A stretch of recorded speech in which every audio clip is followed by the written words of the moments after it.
अस्सलाम वालेकुम everybody, welcome back to E सबक। मेरा नाम है Rehan and today we are here with a new tutorial. तो गाइज आज हम डिस्कस करेंगे इंडस वैली सिविलाइजेशन के ऊपर इंपॉर्टेंट एमसीक्यूज। देखो हमने कंप्लीट एंशिएंट हिस्ट्री के ऊपर क्वेश्चन पूछने की एक सीरीज स्टार्ट की थी। ये एक मैराथन सेशन है, याद रखना। और आज जो हमारा ये टॉपिक है वो है Indus Valley Civilization. Part first हमने ऑलरेडी अपलोड कर रखा था जिसमें हमने प्री हिस्ट्री के बारे में थोड़ा सा डिस्कस की थी, जिसमें हमने ऑलरेडी जो इंपॉर्टेंट एजेस आती हैं, जिस तरह आप बोल सकते हैं, तो पैलियोलिथिक एज आ जाती है, मीजोलिथिक एज आती है, Neolithic age and Chalcolithic age. इन चार इंपॉर्टेंट एज में हमने ऑलरेडी क्वेश्चन पूछ रखे हैं। अगर आपने अभी तक वो पार्ट नहीं देखा तो आप उसको जरूर देखेंगे, ठीक है। आज का हमारा फोकस रहेगा Indus Valley Civilization. Definitely a lot to know, a lot to discuss as always. But before we begin, आप अपने सुल्तान को बेइंतहा मोहब्बत बख्शो इस वीडियो को लाइक करके और इस चैनल को सब्सक्राइब करके। ऑलराइट, टॉपिक का नाम याद रखना है इंडस वैली सिविलाइजेशन पे पर्टिकुलर यहाँ पे क्वेश्चन पूछे जाएंगे। और जो नेक्स्ट वीडियो होगी उसमें हम देखेंगे वैदिक एजेस पे, फिर उसके बाद हम देखेंगे हमारा जो मौर्यन एजेस है, गुप्ता एजेस है, एंड बाकी जो भी लेटर जो भी इससे बाद टॉपिक आएंगे हम कवर करने की कोशिश करेंगे। तो चलिए स्टार्ट करते हैं आज की इस वीडियो विद क्वेश्चन नंबर 1। देखो हमने थोड़ा सा स्ट्रेटजी चेंज किया। देखो जब आप एग्जाम देने जाते हो तो आपको क्वेश्चन वहां पे रीड करना पड़ते हैं और वहां पे जो फिक्स्ड टाइम होता है उसके अंदर आपको वहां पे आंसर करना पड़ता है। तो क्या आज की स्ट्रेटजी क्या रहेगी कि आप यहाँ पे खुद क्वेश्चन रीड करेंगे और खुद उसका आंसर बताएंगे। बाद में मैं आपके लिए रीड करूंगा और मैं उसको एक्सप्लेन करने की कोशिश करूंगा। तो चलिए स्टार्ट करते हैं विद क्वेश्चन नंबर फर्स्ट। आप पढ़ लें, regarding the Indus Valley Civilization consider the following statement. तो आप इनको पढ़ें और इसका आंसर बताएंगे कौन सी स्टेटमेंट इनमें से ठीक है।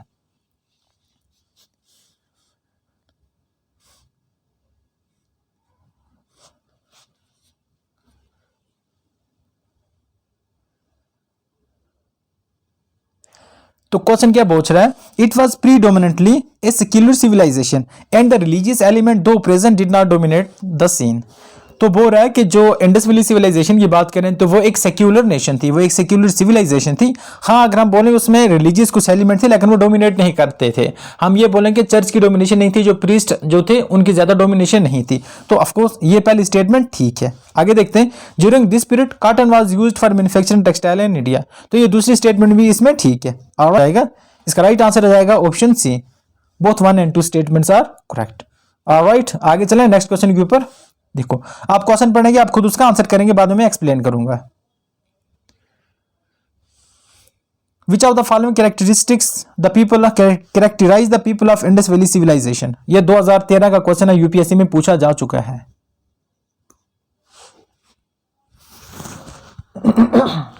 Sorry guys.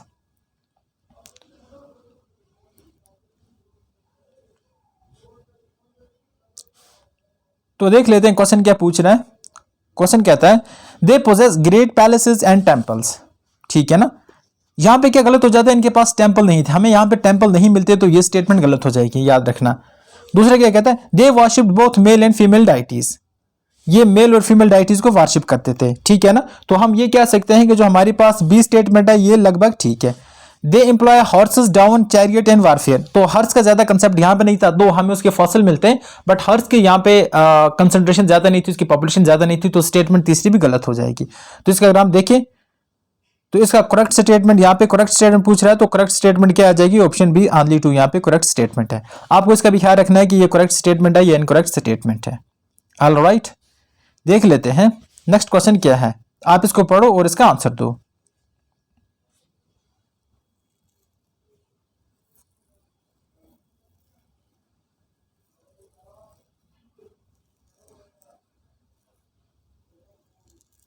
ऑल राइट, हो गया आपका टाइम। अब मैं आपके लिए पढ़ लेता हूं। With reference to scientific progress of ancient India which of the following statement given are correct. ये जो नीचे गिवन 3 स्टेटमेंट है, आपको बताना है कि इसमें से कौन सी स्टेटमेंट करेक्ट है, ठीक है। मैं थोड़ा सा आप नीचे कर लेते हैं उसको ताकि आपको अच्छी तरह से ये नजर आए। स्टेटमेंट पहले क्या कहते हैं, ये साइंटिफिक एडवांसमेंट की तरफ बता रही है। ये साइंटिफिक वहां पे कैसे इंस्ट्रूमेंट यूज होते थे। Different kind of specialised surgical instrument were used in the common use of both first and second century. ये बोल रहा है transplant of internal organ in the human body has begun by the beginning of 3rd century AD। दूसरा question, दूसरा statement ये है। तीसरा, the concept of sine of an angle were known in 5th century AD। The concept of cyclic quadrilateral was known in 7th century AD। तो आप जल्दी से बताएं इसका आंसर क्या होगा। तो इसका आंसर होगा, देखो अगर हम देखें तो इसमें ये आर्गन ट्रांसप्लांटेशन नहीं था, आर्गन ट्रांसप्लांटेशन नहीं था, बाकी हो रहे थे।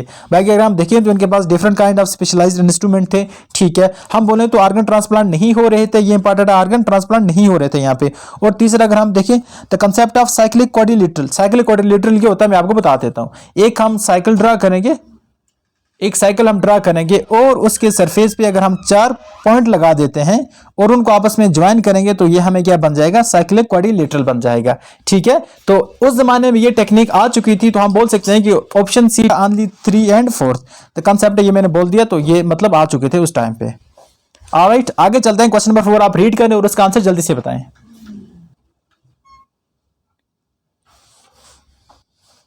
क्वेश्चन नंबर 4 जल्दी से रीड करें। Which of the following characterise the people of Indus Valley Civilization, अब उनकी कैरेक्टरिस्टिक बताना है। ये हमने अभी पढ़ा तो इसको हम स्किप कर देते हैं, आगे चले जाते हैं। इसका राइट आंसर आपको पता है, ऑप्शन बी आएगा। ये वर्शिप करते थे मेल एंड फीमेल डाइटीज की। आगे चल लेते हैं, देख लेते हैं इसके बारे में। With reference to difference between the culture of Rigvedic, Aryan and Indus Valley civilization, which of the following statement is are correct? आपको बताना है ये जो है, अगर हम इंडस वैली सिविलाइजेशन पीपल और आर्यन की बात करें, ऋग्वेदिक जो पीपल थे उनमें से क्या सिमिलरिटीज हैं या क्या चीज करेक्ट है, आप इस आंसर में आप जो है ये स्टेटमेंट पढ़ के इसका आंसर करें।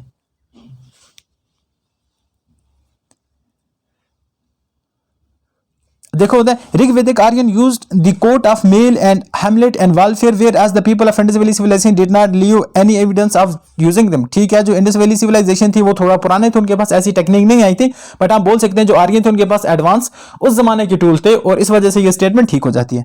ऋग्वेदिक आर्यन न्यू गोल्ड, इनको गोल्ड का पता था, सिल्वर का पता था, कॉपर का पता था, whereas Indus people only know copper and iron. देखो जो इंडस वैली थे ना उसमें से सिर्फ हमें कॉपर का पता चलता है, तो आयरन का नहीं पता चलता, तो ये तो सेकंड स्टेटमेंट गलत हो जाएगी, ठीक है। अगर सेकंड गलत हो जाती है तो हम एलिमिनेट क्या कर सकते हैं, ऑप्शन 3 हम एलिमिनेट कर सकते हैं एंड ऑप्शन 4 हम एलिमिनेट कर सकते हैं। हमारे पास 2 ऑप्शन बचते हैं, ए एंड सी। अब देखते हैं कि इनमें से क्या ठीक है, जब हम तीसरी स्टेटमेंट पढ़ेंगे हमें ये क्लियर हो जाएगा। Rigvedic Aryan has domesticated the horses, whereas there is no evidence of Indus Valley civilization have been aware of this animal. अगर हर्स की बात करें तो हाँ हम बोल सकते हैं कि आर्यन हर्समैन थे, उनके पास हर्सेस होते थे, बट इंडस वैली सिविलाइजेशन के पास ये एक, हमारे पास देखें तो हमारे पास कुछ स्केलेटल मिले हर्स के, लेकिन वहां पे इनकी कंसंट्रेशन ज्यादा नहीं थी, हर्स ज्यादातर नहीं मिलते थे। तो एक मतलब मिला है, कहीं से उसको लाया गया था, इंपोर्ट करके लाया गया था, हम बोल सकते हैं मेसोपोटामिया एरिया से लाया गया था। बट हाँ स्टेटमेंट तीसरी करेक्ट हो जाएगी और हमारा जो राइट आंसर आ जाएगा वो ऑप्शन सी आ जाएगा, 1 एंड 3 स्टेटमेंट ठीक है इसकी। ऑलराइट, आगे बढ़ते हैं। क्वेश्चन नंबर 6 का आप आंसर दें और जल्दी से इसका आंसर दें। विच of the following animal was not represented on the seal and terracotta art of Harappan culture, तो कौन से एनिमल जो नीचे दिया गया है इसमें से उसको रिप्रेजेंट नहीं किया जाता था seals and terracotta of Harappan culture में, आईसीवी में, इंडस वैली सिविलाइजेशन में। राइट आंसर क्या आ जाएगा? अगर हम देखें तो एलिफेंट भी वहां पे रिप्रेजेंट किया जाता था, रेनासिराज को भी रिप्रेजेंट किया जाता था एंड टाइगर को भी रिप्रेजेंट किया जाता था। तो एक ही बचता है, तो काउ को रिप्रेजेंट नहीं किया जाता था। देखो काउ एज ए वारशिप, उसका लेटर ये सिस्टम स्टार्ट होता है, इनिशियल उसको इतनी ज्यादा इंपॉर्टेंस नहीं दी गई थी। क्वेश्चन नंबर 7 पढ़ लेते हैं, आप इसका जल्दी से आंसर करें। Consider the following statement regarding the great bath located at the site of Mohenjodaro of Harappan site. Great bath की बात होती है, उसके बारे में स्टेटमेंट है, आप इसको पढ़ें और इसका आंसर करने की कोशिश करें। क्या कहता है ग्रेट बाथ के बारे में? The great bath is finely built bricks, किसके बना था? Brick structure, measure 12 centimetre and 7 centimetre. Length की बात करें तो ये 12 मीटर था, नॉट सेंटीमीटर, एंड ब्रेथ की बात करें तो ये 7 मीटर था, and nearly 3 metre deep from the surrounding pavement, ठीक है। आगे देख लेते हैं, सेकंड स्टेटमेंट पढ़ लेते हैं। The floor of bath was constructed of 7 bricks set on edge and gypsum mortar। तीसरी स्टेटमेंट देखें, water was evidently supplied by the large well in an adjacent room and the outlet for one corner of bath led to the high club। ये बोल रहा है कि अगर हम उसको देखें तो उसके तरफ रिचार्ज एक पॉइंट से वो रिचार्ज होता था, और जो रिचार्ज करने वाला जो वेल था वो एक साइड वाले कमरे में था, ठीक है, और उसके एक आउटलेट भी था। तो आप बताएं इन तीनों स्टेटमेंट से कौन सी स्टेटमेंट ठीक होगी? जल्दी से इसका आंसर करें। तो इसका राइट आंसर आ जाएगा ये तीनों स्टेटमेंट ठीक है रिगार्डिंग ग्रेट बाथ के बारे में, ठीक है। उसकी लेंथ भी ठीक है, उसकी लेंथ थी 12 मीटर, ब्रेथ थी 7 मीटर और डेप्थ थी 3 मीटर। याद रखना किसी क्वेश्चन में आ सकता है ऐसा, वो किसका बना था? बर्न ब्रिक्स का बना हुआ था। ये भी पॉइंट क्लियर हो गया ना। अगर हम नेक्स्ट पॉइंट को देखें तो उसके पास एक रिचार्जिंग था, ठीक है ना, बोल सकते हैं एक जो उसको रिचार्ज करने वाला था, एक साथ में एक रूम एक वेल था जो वहां पे उसको रिचार्ज सप्लाई किया करता था। आई होप इतना क्लियर होगा। तो आगे चलते हैं नेक्स्ट क्वेश्चन के ऊपर। क्वेश्चन नंबर 8 है, अच्छी तरह से इसको पहले आप रीड करें, स्टेटमेंट करें और उसके बाद इसका आंसर मैं एक्सप्लेन करने की कोशिश करूंगा। क्या कहता है, मैं पहले जनरल हेडलाइन पढ़ लेता हूं। Consider the following statement regarding the granaries found at the various site of Indus Valley Civilization. देखो, अनाज को रखने के लिए बड़ी बड़ी ग्रैनरीज बनाई गई थी, तो बताओ कि उसके बारे में जो स्टेटमेंट्स हैं उनमें से कौन सी ठीक है और कौन सी गलत है। क्वेश्चन नंबर 8 का आंसर करें जल्दी से।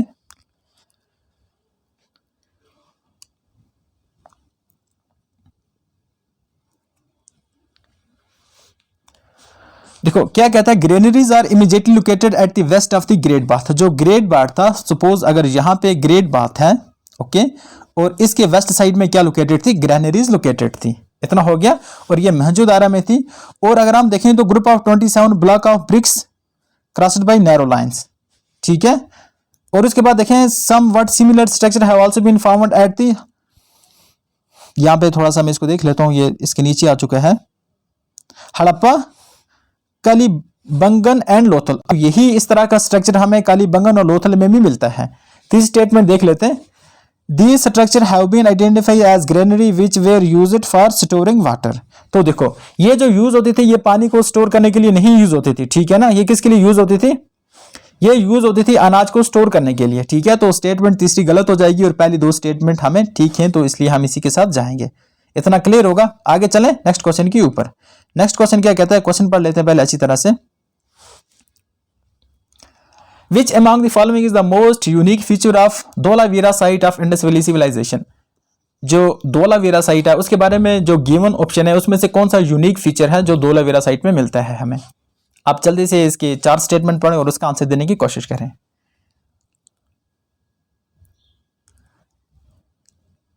अगर हम देखें तो इसका राइट ऑप्शन आ जाएगा, it's cities way divided into 3 part. इसकी जो सिटीज थी उसको कितने पार्ट में डिवाइड किया गया था, 3 हिस्सों में डिवाइड किया गया था। ऑल राइट, क्वेश्चन नंबर 10 पे आ जाते हैं। At which among the following site of Indus Valley Civilization the rows of distinctive fire altars with provisions of ritual bathing have been found. तो किस जगह पे ये मिलता है हमें, तो याद रखना इसका भी राइट आंसर आ जाएगा, कालीबंगन में ये मिलता है, ठीक है। रिचुअल, जहां पे रिचुअल बाथिंग होती थी। नेक्स्ट क्वेश्चन क्या कहता है, पढ़ लेते हैं क्वेश्चन को पहले। Question number 11, which of the following Indus valley site was discovered by Rakhaldas Banerjee. Rakhaldas Banerjee ने कौन सी, जो गिवन ऑप्शन है इसमें से कौन सी इंडस वैली की साइट डिस्कवर की है। ये सबसे आसान क्वेश्चन है मुझे लगता है, तो आप इसका आंसर दे पाएंगे। देखो, अगर हम देखें तो उन्होंने किया था, मोहंजोदारो को डिस्कवर किया था। ऑप्शन डी इसका राइट आंसर हो जाएगा। ऑल राइट, चलते हैं आगे with question number 12। Question number 12 क्या कहता है, which among the following Indus site is located in Montgomery Punjab and Pakistan. Montgomery Punjab के अंदर कौन सी साइट लोकेट करती है, आप इसका आंसर जल्दी से बताएं हमें। तो ये है राइट आंसर है हड़प्पा। ओके, आगे चलें नेक्स्ट क्वेश्चन के ऊपर। The script of Indus valley people was, वो कौन सा स्क्रिप्ट यूज करते थे, जल्दी से बताएं। वो यूज करते थे पिक्टोग्राफिक स्क्रिप्ट को यूज करते थे। ऑलराइट, इतना क्लियर है। आगे चलते हैं नेक्स्ट क्वेश्चन के ऊपर। Remains of horse bones have been found in. मैंने कहा था ना, वहां पे हर्स बोन्स के हमें रिमेन्स मिलते हैं, और वो कहां पे मिलते हैं, कौन सी इंडस वैली साइट पे हमें रिमेन्स ऑफ हर्स बोन्स मिलते हैं। तो आप इसका आंसर करें जल्दी से, मैं तब तक पानी पी लेता हूं, गला बैठ के।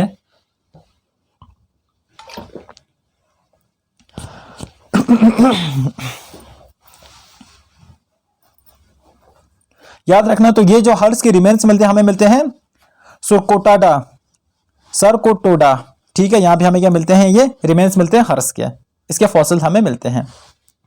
15 पे आ जाते हैं।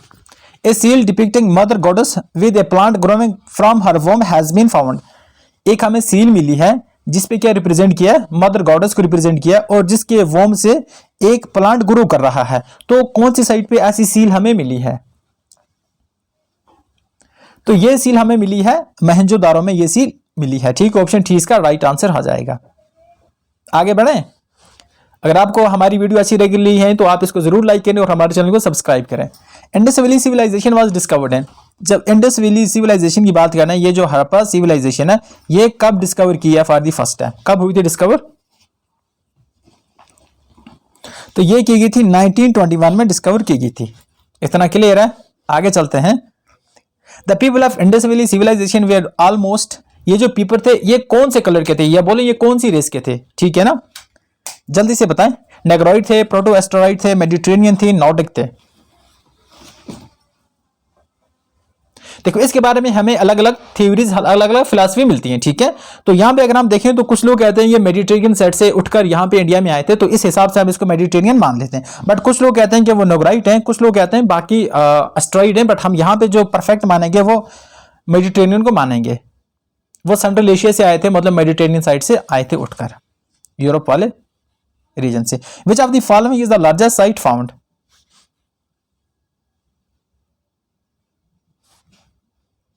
ओके, क्वेश्चन में क्या, विच of the following is the largest site found? जो इंडस वैली सिविलाइजेशन है वहां पे सबसे बड़ी साइट कहां पे मिलती है, या कहां पे सबसे बड़ी साइट हमें मिलती है?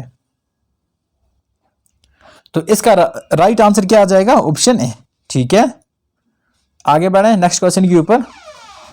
विच of the following Indus Valley Civilization site give evidence of stadium? Stadium की साइट के एविडेंस हमें कहां से मिलते हैं? कौन से इंडस वैली सिविलाइजेशन से ये हमें ये एविडेंस मिलते हैं? तो धौलावीरा को अगर आप देखोगे तो वहां पे आपको स्टेडियम के सिविलाइजेशन जो स्टेडियम है उसके थोड़ा सा आपको एविडेंस मिलने शुरू हो जाएंगे, वहां से हमें एविडेंस मिलते हैं। ऑलराइट, चलते हैं आगे। The site of Mohenjodaro is located on the bank of which river? जो मोहनजोदारो है ना, मोहनजोदारो, ये किस रिवर के बैंक पे लोकेटेड है? ठीक है, किस रिवर के बैंक पे ये साइट लोकेट करती है? तो याद रखना, ये लोकेट करता है इंडस के साइट पे। ठीक है, इंडस के बैंक पे ये साइट लोकेट कर रही है। The largest number of site found in the post independent India in? तो पोस्ट इंडिपेंडेंट की बात करें, देखो यहाँ पे क्या होता है, पार्टीशन के बाद जो इंडस वैली सिविलाइजेशन का होता है मैक्सिमम पोर्शन किसके पास चला जाता है? पाकिस्तान के पास चला जाता है। और जो इंडस वैली सिविलाइजेशन की सबसे बड़ी साइट भी थी वो भी पाकिस्तान के पास चली जाती है। बट पार्टीशन के बाद इंडिया इसके ऊपर बहुत ज्यादा रिसर्च करता है, आर्कियोलॉजिकल सर्वे यहाँ पे बहुत ज्यादा करता है, और हम ये कह सकते हैं आजकल कि इंडस वैली सिविलाइजेशन की जो सबसे बड़ी साइट है वो इंडिया के पास है, और मैक्सिमम साइट भी इंडिया के पास है। तो क्वेश्चन क्या, the largest number of site found and post independent India, कहां पे सबसे ज्यादा साइट मिलती हैं? ये तो सबसे आसान क्वेश्चन है, तो इसका राइट ऑप्शन क्या आ जाएगा? Option B. ठीक है, गुजरात के अंदर मैक्सिमम साइट आपको मिलेंगी। अब आपके लिए क्वेश्चन है कि इंडस वैली सिविलाइजेशन की सबसे बड़ी साइट कौन सी है? इतना बता देता हूं, गुजरात के अंदर हो सकती है, इतना बता देता हूं, आप उसका नाम बताएं। आप स्टेट मैंने बता दिए। द बेस्ट ड्रेनेज सिस्टम, जिसको हम कहते हैं water management, and Indus Valley Civilization was, सबसे जो 3-4 यहाँ पे ऑप्शन दिए हैं आपके पास, लोथल है, मोहनजोदारो है, कालीबंगन है, तो यहाँ पे सबसे अच्छा ड्रेनेज सिस्टम हमें किस सिटी का मिलता है या किस साइट का मिलता है? तो हम अगर मोहनजोदारो को देखें तो यहाँ पे सबसे बेहतर वाटर मैनेजमेंट सिस्टम था, ड्रेनेज सिस्टम था। इतना क्लियर है? आगे अब ये जो मैंने क्वेश्चन लाए हैं ये है मेंस के लिए। इससे पहले जो अब अभी तक हमने 22 डिस्कस किए ये प्री ओरिएंटेड थे, प्रीलिम के लिए थे, और ये जो इंपॉर्टेंट क्वेश्चन है ये हिस्ट्री पोर्शन से, टू बी स्पेसिफिक अगर हम बोले तो एंशिएंट हिस्ट्री से ये पर्टिकुलर टॉपिक से क्वेश्चन इस तरह से आए। मैं यहाँ पे पढ़ लेता हूँ आपके लिए। क्वेश्चन क्या है, give an appraisal of the town planning of the Indus cities and evaluate their various reason for their decline। यहाँ पे बता रहा है कि जो इंडस वैली सिविलाइजेशन थी उसका टाउन प्लानिंग कैसा था, और अगला पार्ट ये पूछ रहा है कि इस ग्रेट सिविलाइजेशन का डिक्लाइन कैसे होगा, ये कैसे खत्म हो गई। क्वेश्चन नंबर 24, इसको आप लिखना है। ठीक है ना, आपको क्या करना है, इसको अपनी कॉपी पे लिखना है, क्योंकि ये मेंस ओरिएंटेड है तो इसको आप प्रैक्टिस जरूर साथ में करें। नेक्स्ट क्वेश्चन कहता है, discuss the trade, culture, contact and the extent of the Indus civilization within the outside India and describe in detail any one of the Indus site within India। तो ये बोल रहा है कि जो इंडस वैली सिविलाइजेशन का था उसका ट्रेड पैटर्न कैसा था, वो किस तरह का बिजनेस करते थे, और आउटसाइड वो कौन सी चीजें एक्सपोर्ट करते थे, और किस किस के साथ, किस किस टेरिटरी के साथ आउटसाइड इंडस वैली सिविलाइजेशन वो अपना बिजनेस करते थे, आपको ये बताना है। नेक्स्ट क्वेश्चन है, Who was India civilized before the advent of Aryan? State brief the extent and striking feature of the early civilization if any।